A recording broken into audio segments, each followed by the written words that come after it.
I don't know about you, but I tend to make kimchi in hot weather. However, Napa cabbage is available all year round now, so kimchi doesn't have a seasonal calling anymore.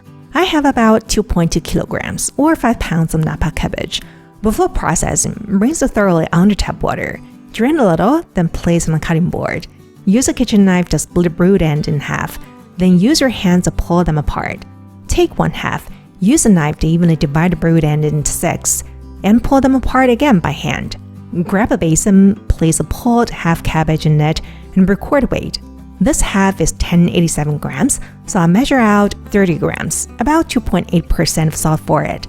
I have to separate the other half into another basin simply because I don't have a gigantic container. Measure out the same percentage of salt for it, which is 34 grams. Evenly sprinkle the salt on slices, including root and leaves. Then massage the salt into each layer of cabbage and leave it as is. Repeat with the other half. This step helps evenly distribute the salt and draw out excess water from the cabbage. Give it a turn every 30 to 60 minutes to even out the marinade.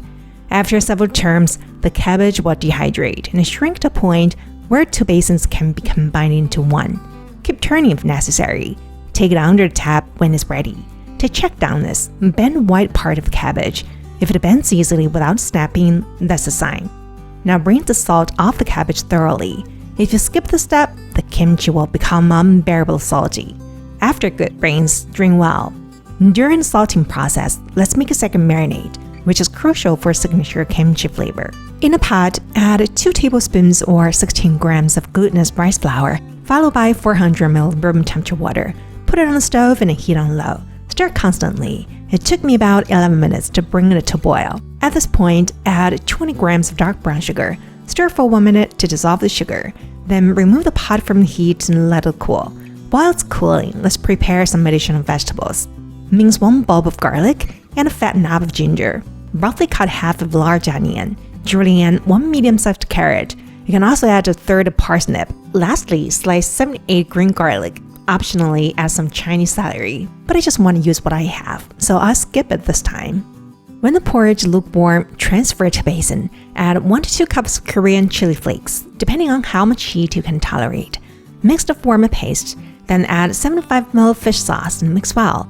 I like an additional umami flavor for my kimchi, so I'm gonna add this Korean shrimp paste sujal, basically tiny shrimps that are fermented in a salty brine.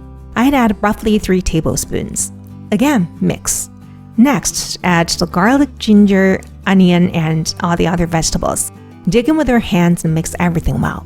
And the marinade is ready. Traditionally, Koreans use this kind of earthenware called ongi to ferment kimchi. It's porous and has a heavy lid that creates a semi-anaerobic environment for fermentation. This one is about 8 liters. I usually use it for the initial fermentation, but you can use a similar pottery jar with a heavy plate to cover it, or a few smaller containers for the same purpose. Now grab some marinade and generously rub it between each leaf of slice, making sure the brood end is well seasoned. Then curl it up tip to base and nestle in the ongi. Repeat with the rest of cabbage slices. Transfer all the leftover marinade into the container. When you press it down tightly, you should see the juice almost level with the top. Clean the jar bits, cover it with a heavy lid, and put it somewhere dark and cool in the kitchen to kick off the fermentation. Kimchi is a type of lacto-fermentation. The ideal temperature is 18 to 21 degrees Celsius. Check it every 24 hours. It should release enough juice to cover the cabbage, and you may hear some hissing when pressed. You can move it to the fridge now, or leave it out 12 to 24 more hours if you like it sour. Taste it if you're not sure. For cold fermentation, I usually separate it into several smaller containers. On the one hand, the ongi is too big and heavy for the fridge. On the other, I usually give some out as gifts. Cover and put all of them in the fridge for slow fermentation. Research on kimchi fermentation shows that nitrile levels usually peak early, often within the first day, and then drop to low and safe levels by around the 3rd day at room temperature. But if you want a well-developed flavor, keep fermenting for another 2 weeks. It's been a month before I think of it. I decided to have it for dinner, so I'm gonna pair it with rice.